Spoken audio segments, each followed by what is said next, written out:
Well, hi again, everybody. Welcome into UnAnchored Boston with Bob Lobel. I'm Mike Lynch. We got a great guest today, an Carr. But first, remind you that this show is brought to you by Cold Springs RV, your destination for all things camping. And where?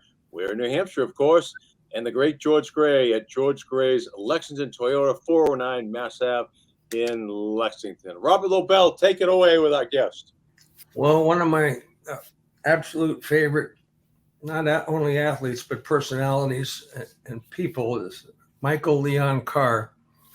And Michael Leon Carr came from Wallace, North Carolina, and somehow managed to end up with the Boston Celtics through a very unremarkable career until he got here, and then he owned the town.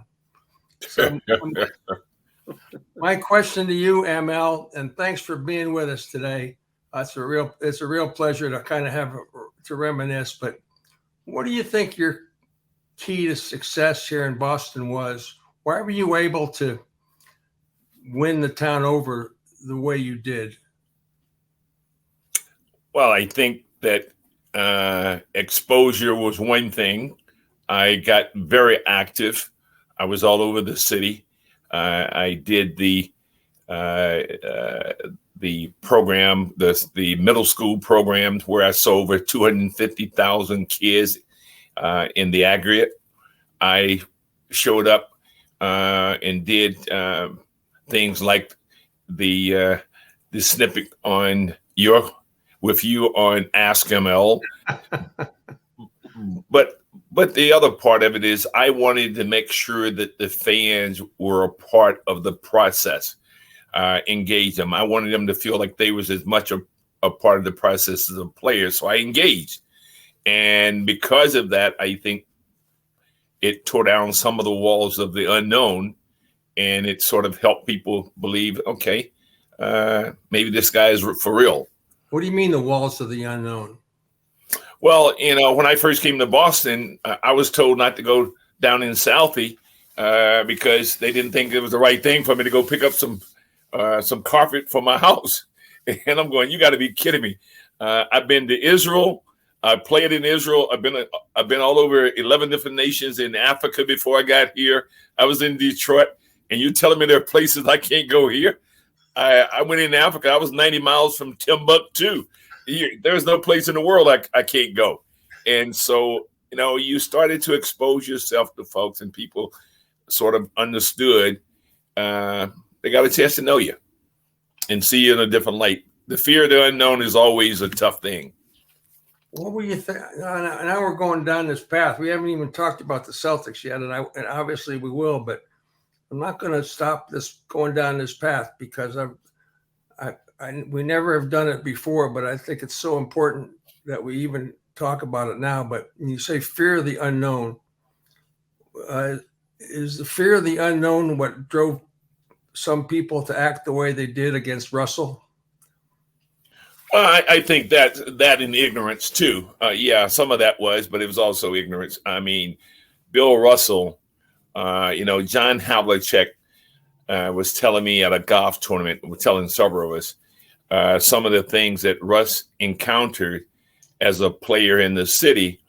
I don't know whether or not I could have withstood some of that. When you're talking about people doing things that he did to his home and even going to the bathroom in his bed while he's out on away at games, that kind of stuff. It was crazy stuff. And I think that's why for a long time, Russ said I played for the Celtics. I didn't play for Boston. It was great in the end coming back together, but I could understand. But Russ would never, John said Russ would never admit what had happened publicly because he didn't want to give people 15 minutes of fame on something crazy they had done to him. Did you ever feel any of that yourself, ML? Excuse me? Did you ever feel it like that? And did you ever feel anything that Russell felt? Mike, there was a lot of that early on. I came here in 1979, 1 year out the busing, and there was a lot of things that happened that were not told. I'll give you a funny story. It's funny now. It wasn't funny then. After I bought my home in Weston, about a week later, the police showed up at the door, rang the doorbell. And I said, "Officer, hi, may I help you?" And he said, "Yeah, could you tell me where you got that wood from?" I said, "Oh, yeah, my teammate, David Carr, sold us the cord of wood. He and his friend, they go up, I guess, up in Maine, different places. They cut wood, and he said, "Oh," I said, "Officer, why are you asking?" He said, No big reason. And what had happened finally is that some person said that I stole a cord of wood. I said, "Now, I'm not upset about them saying I stole the wood. I'm upset because they think I'm that stupid. You're living in Weston where there are Mercedes and Maseratis and all these beautiful cars, and I'm going to steal a load of wood? That shows incredible stupidity on my part." So I go, "No." That was my first encounter there in Weston. I'm going to fast forward to 25 years later. I'm walking my dog, and the police pulled up to me that morning and said, "ML, hey." I said, "Hey, officer, how you doing?" By that time, I knew everybody. And they said, he said, "Were you out walking last night?" I said, "Well, I walk the dog every night." And I said, "Why are you asking?" And he said, No, I thought maybe it might have been you." I said, "But why?" "Well, what happened, I thought about it. I'd been taking a shortcut to come through the meadow because I didn't want to go all the way around to Wellesley Street. And I cut through the meadow. And lo and behold, I figured it out. The people that had moved in the house, the greenhouse, this beautiful home, right where you go down the meadow, had called into the police and said they saw a strange person in the neighborhood. Well, I'd been there for 25 years. They've only been there for several months. And I said to the officer, "You know what? I'll deal with this." And he said, "No, ML, let us talk to him. Let him know who you are." No. Let me go talk to him. And because first of all, I've been here for 25 years. They've just been here for a few months. I remember when they bought the house.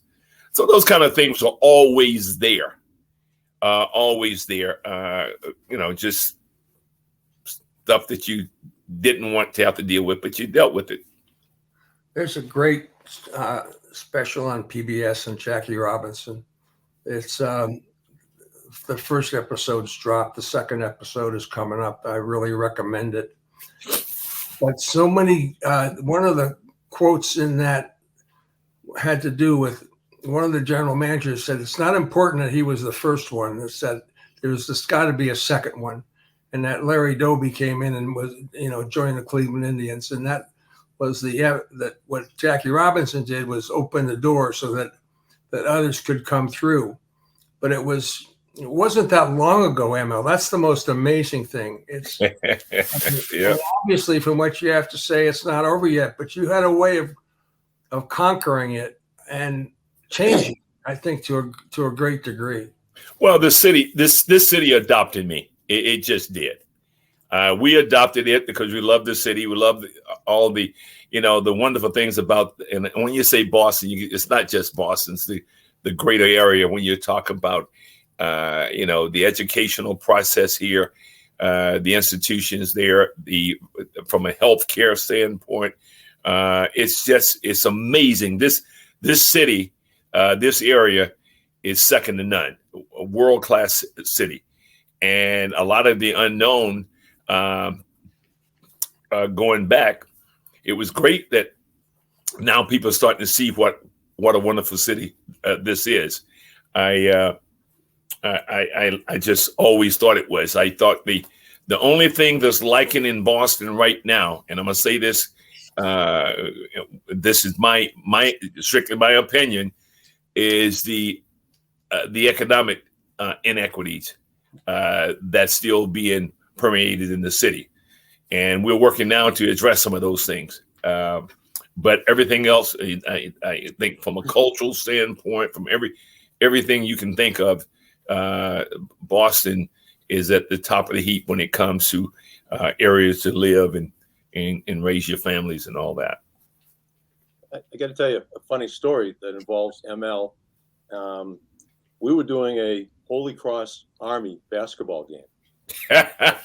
Yes. And I got there first. The women's teams were playing like probably at noontime. Our game was probably 3:00. But the Hart Center at Holy Cross has the hockey rink. They got every athlete has a locker in there, so it's really a crowded place. So I pulled up, and the guy told me it's a one-way. Just drive around the building and come around to the front and park in any one of these parking spots right here. So I parked right there, and hundreds of people walking in and out. And apparently, some police officer saw me and yelled to me, but I didn't hear him. So he came after me and grabbed me by both lapels, threw me against a brick wall, banged my head, Yep. cut my cheek in each side, and I got a shirt and tie. I'm bleeding like crazy. And they said, get back in your car. I said, I'm Mike Lynch. I'm doing the game on Sports Channel with ML Carr. They said, well, ML's not here yet. I said, well, that doesn't surprise me. Said,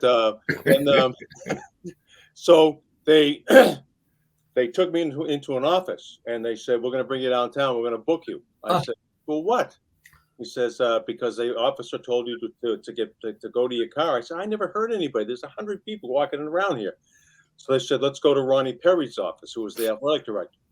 And it was saying, I said, well, I'm going to file a complaint against this police officer. He says, well, if you're filing a complaint, he says, then we're going to arrest you and take you downtown. So we're having a Mexican standoff.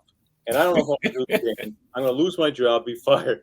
All of a sudden, the door opens. ML walks in and goes, I saw the whole thing. It was racism. It was racism. The white cop grabbed the white guy, Lynch threw him against the wall. It was racism. And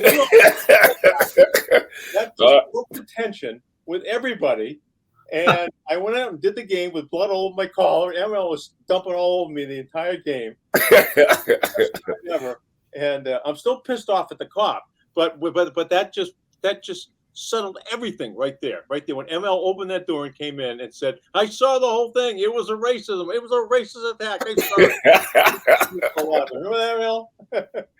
Yeah, that was kind of crazy. I couldn't believe they had done that to you. But it was, I figured the way to break the ice was go against the grain. So, but hey, Mike, you did a great job on the game. That was fun. I wish I had known about that story. Yeah. It made the Herald, made the front page of the Herald. That's fantastic. That's unbelievable. Yeah.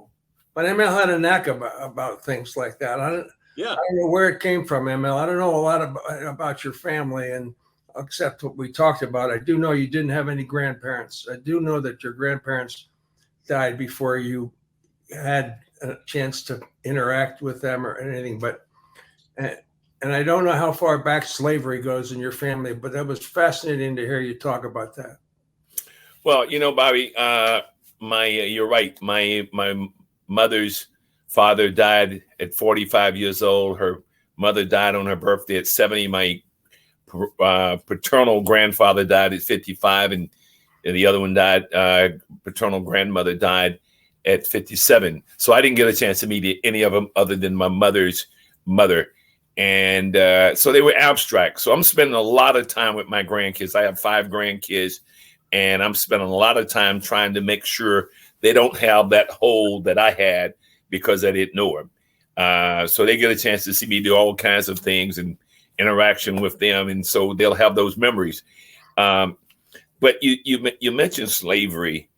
I had there was a man by the name of old man Lewis Carr. And a very proud man. We only had one photo of him, and he would never talk about where he'd been. He was enslaved. It was my great grandfather, but he didn't want to talk about it. He was talking about where he was going, not where he had been, and so he wouldn't say a whole lot about that. And fast forward to my son Mike. He had a little boy who just turned 8. And he and his wife were so excited to call me to say, Dad, we want to name the baby after you. I go, Mike, don't do that to that child. I said, no, don't do that. And he said, no, Dad, we really want to honor you. And his wife said, yeah, we want to honor you by naming Mikey after you. And so I said, look, I don't mind you having an ML, but don't do a Michael Leon. I'm a Michael Leon. Don't do that. They wanted to go right back, Michael Leon the third or whatever. And I said, let's not do that. And I said, if you know what, let me think about it. And I came back to him and said, Mike, there's my great grandfather, that picture we have in the house. He, yep. I said, his name was Lewis. Why don't we, I know it's an old name, but why don't you call him Michael Lewis? Okay. And they, oh, great. And they made the decision to do that. I called my family members to let them know that little Mikey is going to be named Michael Lewis Carr in honor of old man Lewis Carr. And the whole Carr family was excited about it. But I said to Mike, you think about this. Your son is born into privilege. The one that he's named after was a slave. What a great country this is. What an incredible country. And that's why old man Lewis Carr wanted to look forward. He didn't want to look back. He wanted to look forward. And if he could come forward now and see his family tree and see what has happened and where we've come to, I'm sure he would be extremely, extremely proud. But even though we want to keep that alive, we want to move forward. We don't look backward. You move forward, and so little Mikey, hopefully he'll do well. I know I sent Larry Bird a photo, a video of him dribbling 2 basketballs in one hand at 7 years old. I said, I guess he's trying to be a Pistol Pete or young Larry Bird. Larry said, that's pretty cool. I couldn't do that at 7. So maybe he's on his way. I'm sure. And when you were on your way to the Celtics, I mean, I'll never forget the day you showed up with Bill Fitch. But you weren't the only part of that deal. I mean, what was the deal from Detroit, and there were a couple of residuals that came along with that deal. How did that all work out? Well, it was one of the greatest moves that Red Auerbach has ever made. He's made some great ones. He made some great ones. Bringing you to Boston? No, not just that. The weight, what he got. Dick Vitale, who was coach and general manager of the Pistons at the time, he wanted Bob McAdoo extremely bad. Back then, you had to compensate. If you were losing a free agent, you had to compensate the team they were going to. So Red said, wait a minute, you're saying you want us to give you Bob McAdoo, a 3-time NBA scoring champ, for ML Carr? That doesn't work. No way. So Dick Vitale finally said, you know what, I'll throw in a first-round pick too. So Red goes, that still doesn't add up. And realizing that Red didn't want McAdoo anyway. And so he finally convinced Dick Vitale to give 2 first-round picks and me for compensation. Well, those 2 first-round picks ended up being Robert Parrish and Kevin McHale and myself for Bob McAdoo, somebody that Red didn't want.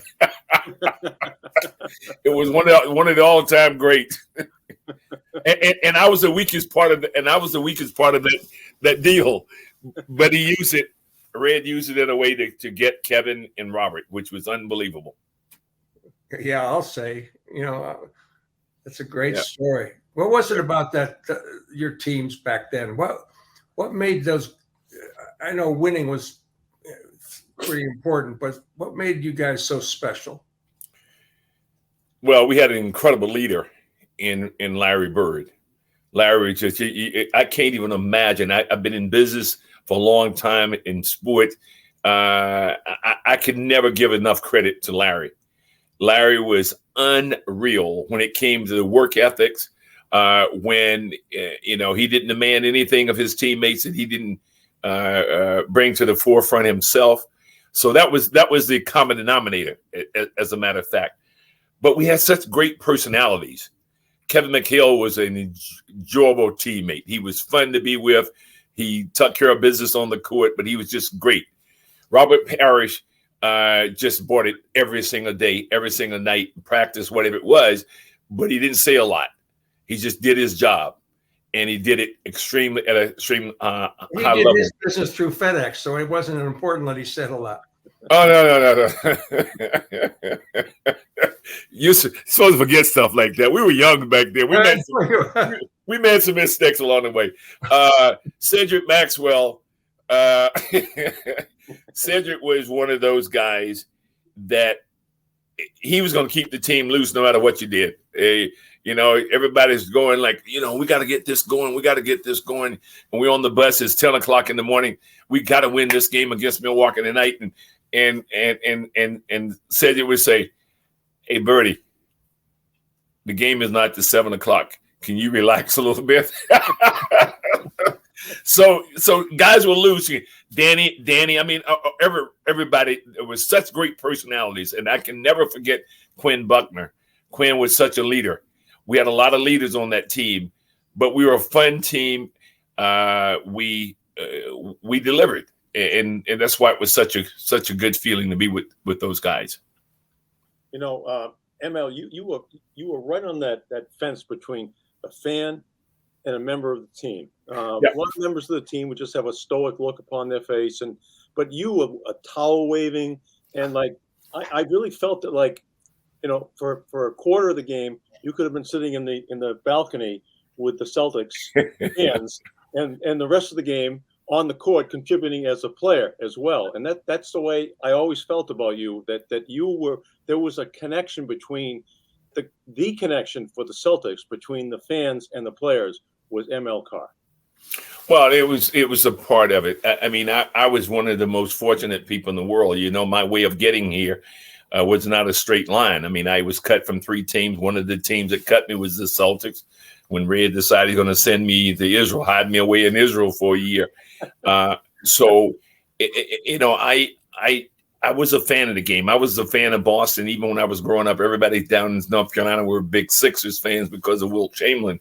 But I was a big Celtics fan. They figured out a way to get things done. And so when I came, having had a roundabout way of getting here, I sold cars for a while. I worked at Lewisburg Federal Penitentiary.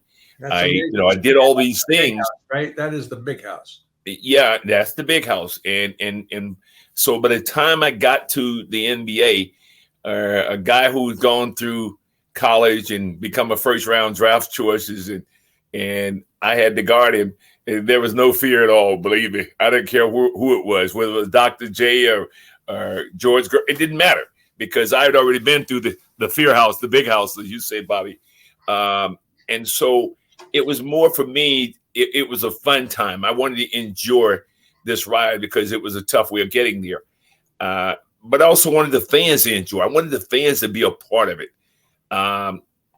Kids walking by with his dad, walking by the bench, and he's got a big bag of popcorn. And I reach and grab the popcorn from him and say, "Do you share or not?" He looked at me like, and his dad said, "No, give him some." So I poured some in a towel. And I said, "High five!" Give the kid the high five, and the kid remembered that. 15 years later, I see the kid, and "Hey, I gave you that high five when you took my popcorn." So it was some crazy stuff like that just made sure that the fans was really a part of it. I go into restaurants, and people would start waving napkins. It was a part of the Celtics lore. It was a part of it, and I felt real good about being a part of that. I have snapshots, in my mind of you. Like I said, when you first showed up at the Boston Garden, I remember you hitting a 3-pointer from the corner to win a game, and I'm not sure what the situation was, but it was a big deal. And I remember the high five with Maxwell. It was one of the great videos of all times. I also remember in LA, you had one of the great quotes, but it came after you were hit in the face. I remember you coming off the court. We had an amazing video of you getting hit in the face with this plastic bag full of shit. I don't know what was in it, but it wasn't pleasant. You caught you right in the face from an LA fan. And then I remember we went into the locker room, and I don't know if it was after game 5, or you're going back to Boston, or whatever. I don't know if you even remember what your quote was, but it was tough. It was like yeah, it was game 6 out there. Some fan, and I looked up and caught it right in the eye. Matter of fact, that right eye totally couldn't see out of it all, but it came back. But the point is I said we're marching on to victory. This is, and so when we got back to Boston for game 7, I had goggles on, and Cedric Maxwell said to KC, he goes, Case, is ML going to wear goggles out there today? And he goes, well, yeah, he's trying to protect his eye. He goes, I don't think I can play then.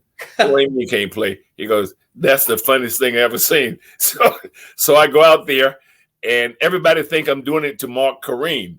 I go out there, I run up and down the court a few times. I have to get rid of the goggles because it's fogged up. I can't see.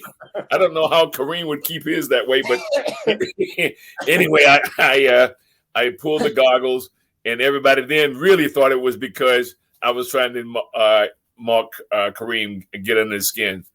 But you guys are remembering some great times, Bobby. And Mike, you guys were a part of it. You were in the thick of it.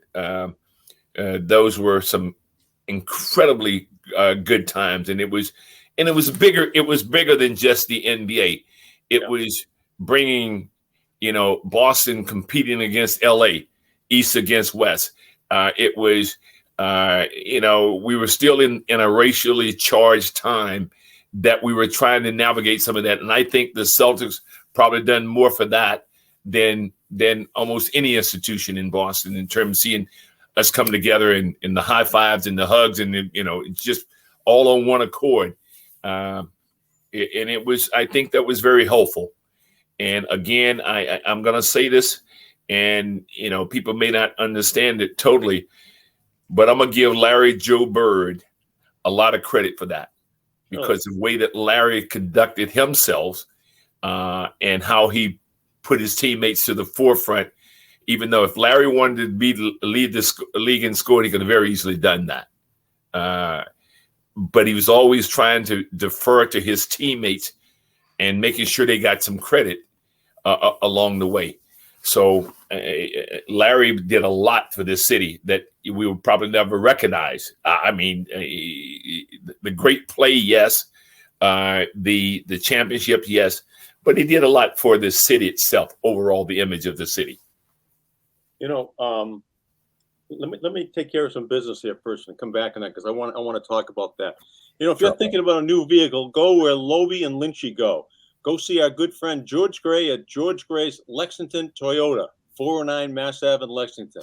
Bob and I have been customers for years because we know that George Gray will treat you right, like he treats us and everybody else. They're a family-owned and operated dealership that we trust, and you can trust as well. Go see the great George Gray at Lexington Toyota, 409 Mass Ave, and George Gray is a long-standing Celtic fan, so I know that he's enjoying this show here as we are. So let's talk about. I talked to him last week. He was very excited to hear that ML was going to come on. Well, ML's delivering so far, but we're not at halftime. We're almost at halftime, ML. So you well, give Mr. Gray my best. We will. Who was the biggest trash talker? Was it Cedric Maxwell or was it Larry Bird? Say that again. I'm sorry. Biggest trash talker. Who was a bigger trash talker, Larry or Cedric? It was probably Cedric, but Larry said things.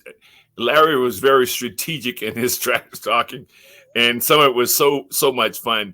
Watching him tell guys where he's going to take the shot and how he's going to do it. Walking into the locker room, saying to guys that which one of you guys are coming in second in the 3-point shooting contest. But the best one of all was going down just on fire, cannot miss a shot. And then looks to Frank Layden, the coach of the Utah Jazz, and say, "Hey, Frank, can anybody on that bench guard me? Because nobody out here can." And Frank goes down the bench. He looks.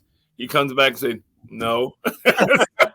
So Larry was always it was pretty strategic, but he understood how to get not in a nasty way, but it was a nice way of getting under guys' skin a little bit. So how about the Dominique Wilkins duel with? The ultimate shootout.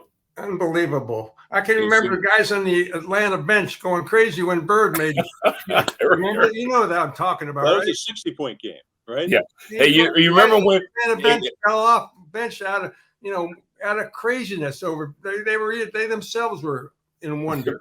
It was such a shootout. But you remember when Kevin McHale against Detroit broke John Havlicek's scoring record? Havlicek had scored 56 points in a game, and Kevin had 58. And we were all congratulating Kevin in the locker room. Oh, wow, you broke Havlicek's record. It's been a long-standing record, and we giving him high fives. Way to go, Kev. And Larry walks over to him, shook his hand. He goes, you made one mistake. And Kevin said, what's that, Bertie? He said, you took yourself out of the game at the end. He said, I was so tired. I couldn't feel like I couldn't do anything. I was so tired. Larry goes out the next game and breaks his record.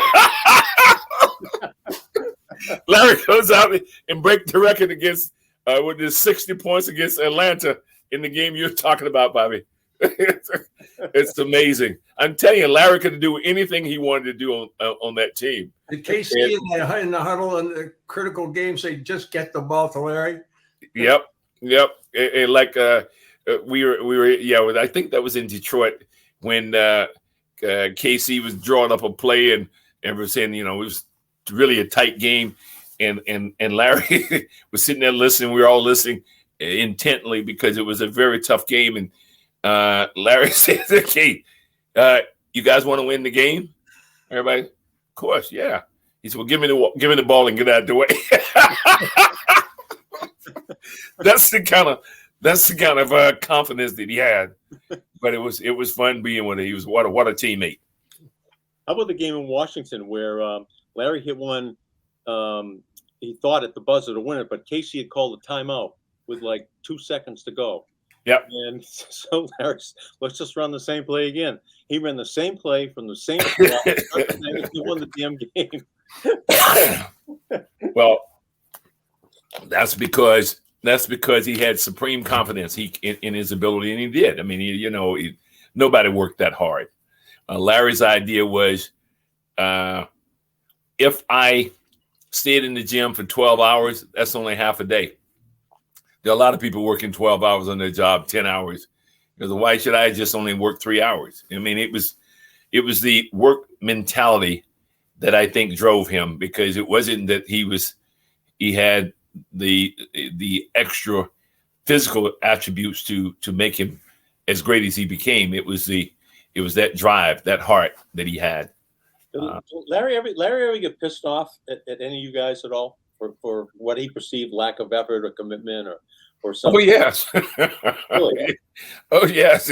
About not being serious, and that's why he said the game is not till 7:00 tonight. So, but no, he would get bothered early on. I think he got a little bit bothered with Kevin early on because he knew how great Kevin could be and how talented he was. But Kevin was a single guy. He was he's just going through it. What a great thing! He comes in the first year. He wins the championship in his first year. Kevin said, "Oh, this is easy." But for Larry, it was serious business all the time, pretty much. What about the coaches? Which was your favorite? Was KC your favorite? And why was Fitch not so popular as a coach? Well, Coach Fitch was an excellent coach. He really was. He's a good coach. He was prepared. But once he got to the veteran stage of the players, he didn't know how to let up. It was treating you as if you're all rookies. And that wore thin, and it got to a point where we just couldn't accept that kind of, and it wasn't discipline. It was just more control every aspect of what you're doing, and so that wore out. And then we got, if you remember, Milwaukee beat us 4 straight in '83. Milwaukee couldn't beat us 4 straight. Bobby, if you were the point guard and Lynch was this power forward and myself, they couldn't beat us 4 straight. And what does that mean? We got to the point where we pretty much had enough. So getting beat 4 straight, gave Red an opportunity to make the change, put Casey in the head coaching position, and we won the championship with pretty much the same team the next year. Okay, those are the down parts of being in professional sports. You know, there's a business side of it. There is those emotional sides that most coaches don't last long anyway. But some like a Popovich figured out how to make this work. But Bill was an excellent coach all the way through. But to me, it was his inability to deal with people at a level that they should have. Right. And so I have to say, and it's not something I make proud about, but it's something that had to be done, that I was a part of that orchestration of him leaving. What do you mean you were part of it? Like you went to ownership, management? No. I just dealt with the players. Okay. I knew if they was out to 4 o'clock in the morning, they wouldn't have the legs to compete the next day. And some of the conversation you have internally demotivates, not motivate, you demotivate. And it eventually, because all of us were dealing with the same thing. So I'd been around for a while, so I understood how this all worked. I remember Red calling me into the office, coach's office in practice, and he said to me, "Hey, get in here." I said, "What do you want, Red?" He goes, "Hey, Bill, tell him we trying to trade him all over the league and nobody wants him." I said, "Whoa, wait. Let's be real clear. Red, I'm the most secure guy on this team, probably other than you. I'm more secure than Larry because I'm at the end of my career. He's just starting out pretty much." I said, "So if you make a trade, I'm not leaving. Boston's my home. I love Boston. I'm not going anywhere else." Okay. I said, so before I would accept the trade, I'd retire. I would like to play another year, but I would retire. And because I'm not going to leave Boston. The love for Boston, the things I've worked on here, I'm not going anywhere. And he goes, oh, go get dressed. I said, well, I'm just telling you. I said, but I want to tell you one other thing. I know, the issues that's going on between me and your coach. And Bill was in the room, and the coach was there. I said, if Boston is not big enough for me and your coach, then you need to fire your coach. Don't try to trade me because I'm not going anywhere. Then I said, go get dressed. And I walked out. Well, he knew what he was doing. Ray was a smart cookie. He knew I would respond that way. That's why he brought me in, because things were starting to unravel a little bit, even between he and the coach. So he figured that he used me as the way to send a message. Everybody knows how competitive you guys were. And I don't know if you remember this, but our late good friend Kenny Hudson did a lot for me refereeing. He had me come in and referee your scrimmages. And he always used to take me down to the BNBL and in the summertime and take me into the inner city. And he just exposed me to a lot of things that I hadn't been exposed to. Yep. But the competitiveness in the scrimmages that you guys had, I was just blown away. I mean, Bird would be yelling at me. McHale would be yelling at me. You were the only one was in the gym that wasn't yelling at me and screaming at me. And you guys, having a game of 11, you got to win by 2. And whoever lost was really, really pissed off. It was like they lost Game 7 of the NBA Finals. And I was really blown away by that, the competitiveness in practice. Mike, you know something? I'm glad you brought that up. Some of the greatest games that we played when I was there was in practice. Yeah. I mean, we went out the green team against the white team. We went after it. It was not, it was more.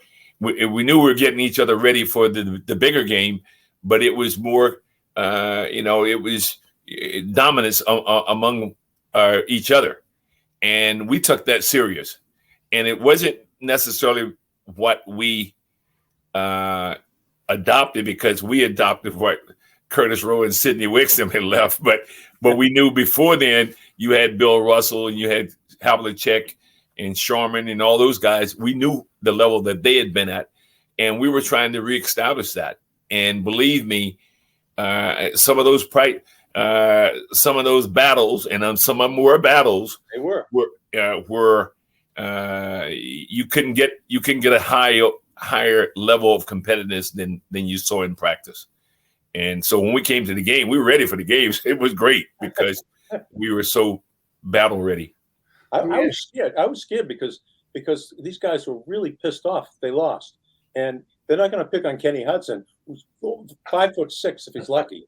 You know, they all came after me because of a call I didn't make and a drop that I made, and oh my God, it was. But it was a great experience, and it opened up my eyes as a reporter.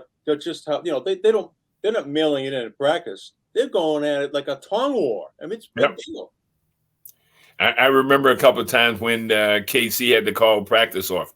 It was getting too competitive. If there's such a thing, we were going at it. I mean, pushing elbows. I mean, everything was happening. Fights were breaking out. It was great, but we were getting ready because our measurement at that point, up and beyond what the great Celtics teams had done, our measurement was the 76ers.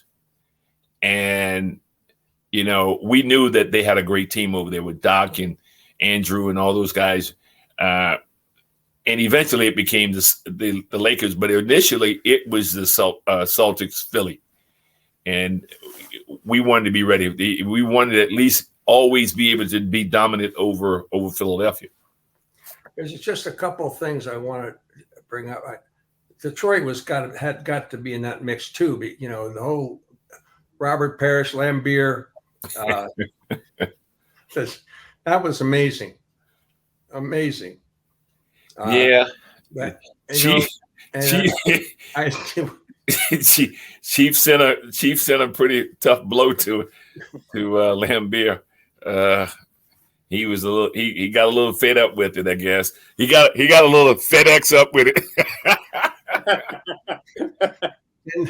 and of course it was Isaiah Thomas and Larry, and then some of the not so happy things. Dennis Johnson passing away, and I know he was a teammate, friend, and teammate of yours, and that big shot in LA to win that game, and also Len Bias. And I don't think I've ever asked the players about. Well, maybe it's come out, but your feeling about that when it happened. Well, I was downtown at a meeting, and somebody, as I was walking from the meeting, somebody said, "Is Lenny Bias going to be okay?" I go, "Oh yeah, he's going to be great. This kid is going to be unbelievable." Well, he goes, "Didn't he just die?" I said, "What?" So I immediately turned my attention to getting over to the garden. I went over and I banged on the glass there at Red's office, and Red had his head down, turned backward, and he turned around and he waved me in. I went in and I said, "Red, what's happening? What's going on?" He goes, I don't understand this. He goes, "I knew that kid. I knew the family." And this was the first time I'd ever seen Red defeated. He didn't have an answer.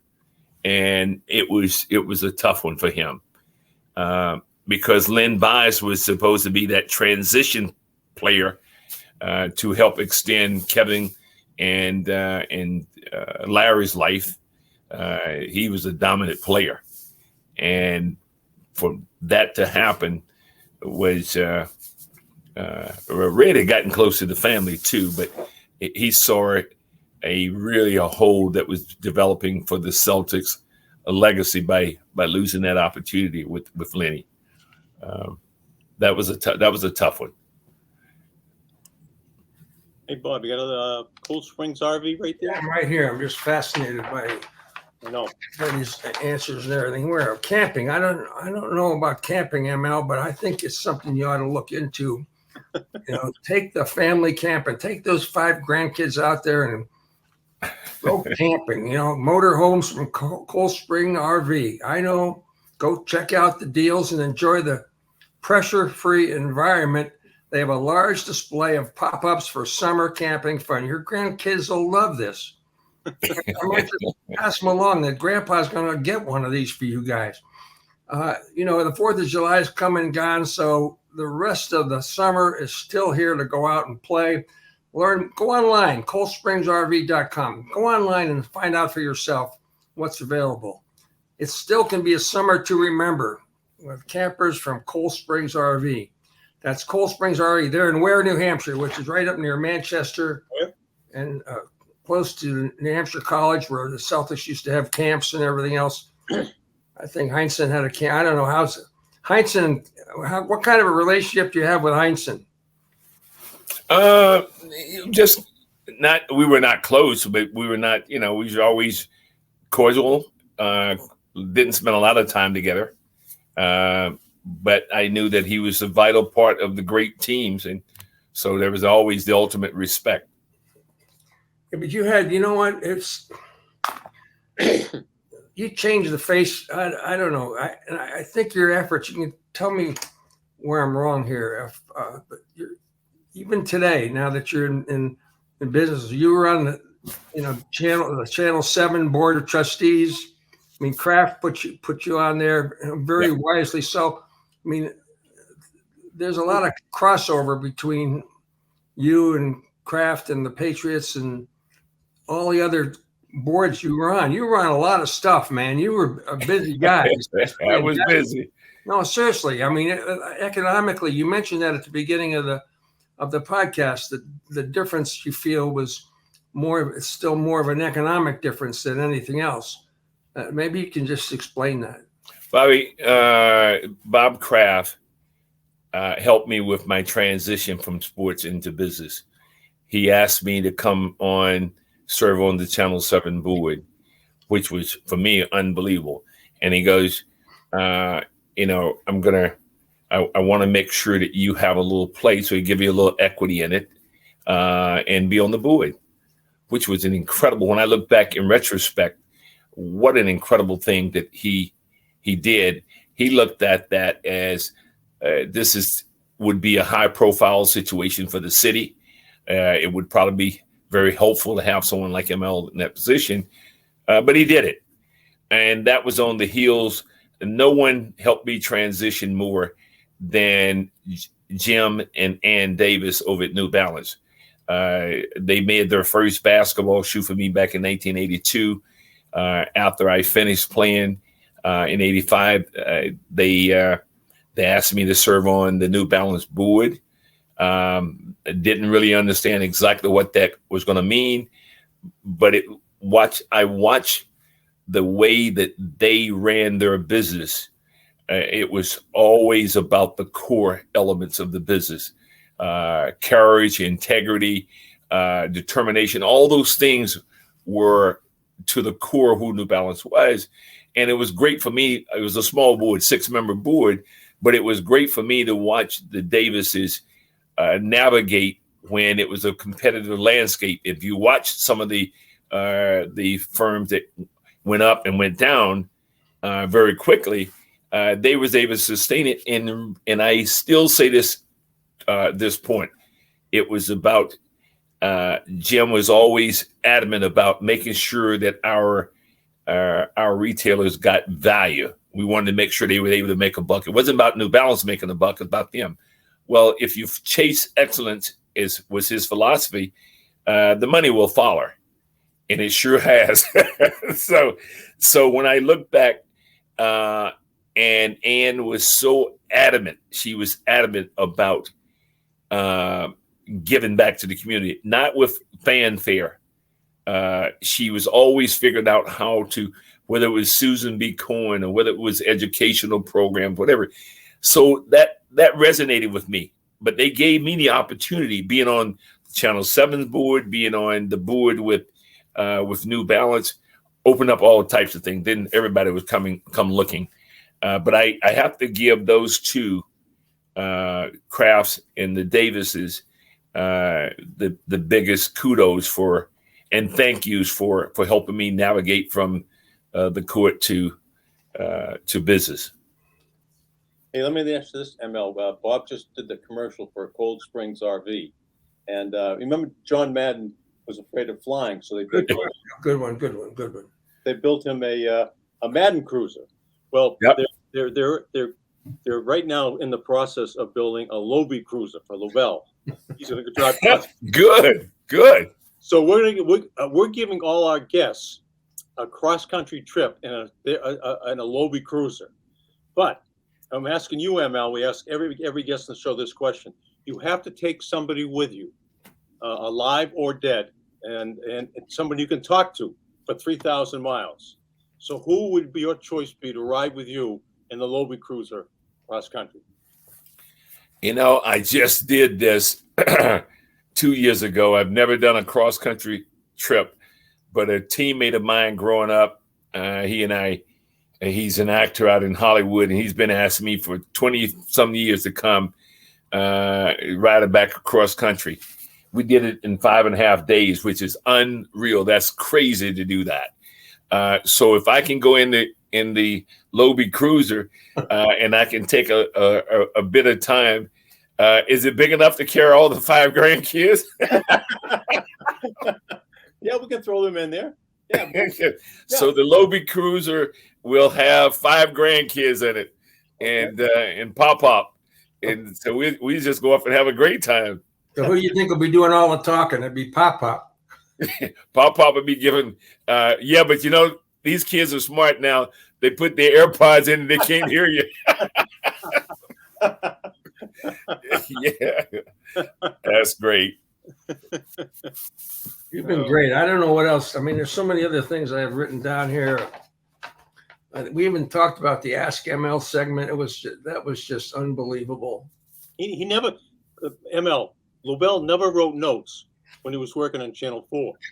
We do the show every week, and he's got more notes and more homework than I've seen him with 30 years on Channel 4. Channel 4, he never had anything to say.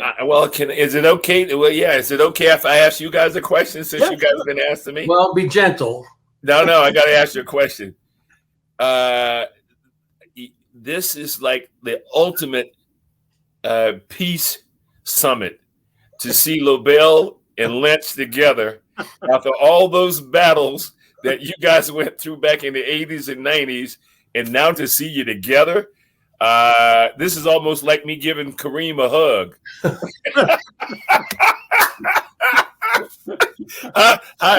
How did we get there? It's amazing. They say that time cures all. Well, Lynch and Lobel, I don't know. This is pretty amazing. Well, we never were not friends. I mean, we were always competitors, but you know how it is sometimes. We were never not friends. I know that. I know. I'm only kidding, but I had to give a little dig in. Oh, it's good. It's true. Yeah, no, it's wonderful. You know what? You guys had amazing careers in media.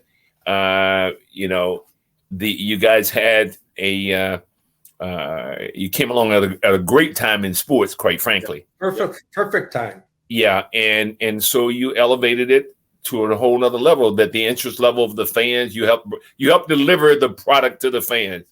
And for that, you guys, the city will be forever grateful to you. Now, if you want to put a peace talk together, you were a board member of Channel 7. We'll bring John Dennis on. We'll see what real peace talk Yeah, if you get JD on here, then we're going to really, really think that there's we may need some armed guards. We bring him in.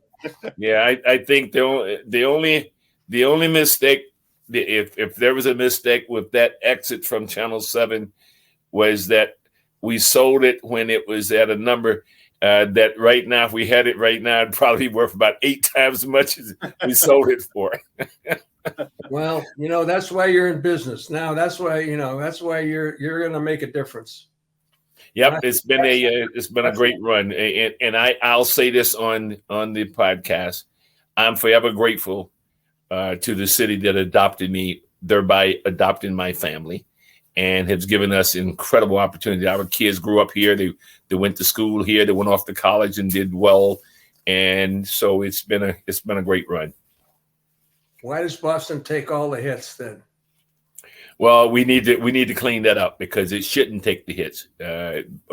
This is the world-class city. It always has been. It always will be. It's getting better all the time. And so we need to make sure that we tell the story. You know, what part of it being such a parochial city has caused some thoughts of division. But you think of what's happening now. You look over at the Seaport area. You look down in the Back Bay. You look over in Southie. You look in on the north, the south end. You look all around the city. What incredible growth! People coming together, people doing all the things and enjoying it together.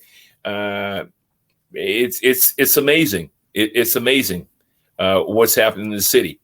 When I first came, I got to tell you, I'm walking down the street over by Tremont Street from in Washington Street, going down to get a burger. And I'm from North Carolina. You speak to everybody. Hey, how you doing? How you doing? How you doing? And nobody would speak. I'm thinking maybe I better take sign language because nobody can talk in the city. and so eventually, people have to warm up. You have to warm up to who you are. And now one of the greatest things about the having to wear masks and stuff, which I obviously didn't like COVID, but wearing masks and my hat and my sunglasses, I can sneak through the city without saying hi to anyone. But it wasn't the case when I first came. So, but it's wonderful. So thank you guys for having me on the Lobel and Lynch Summit, Peach Summit. It's great. Keep up the good work, guys. Did a great job, ML. Thank you so much. Thank you, guys. Well, thank you so much for everything, not just for this podcast. Thank you so much for being you. Absolutely. I appreciate that. Thank you. Thanks so much. And the world needs a lot more ML cars. I'll tell you that. You're the best, Lynchy. I really appreciate it. All right, my friend. Okay, guys. Bye. Soon. Thank you, everybody.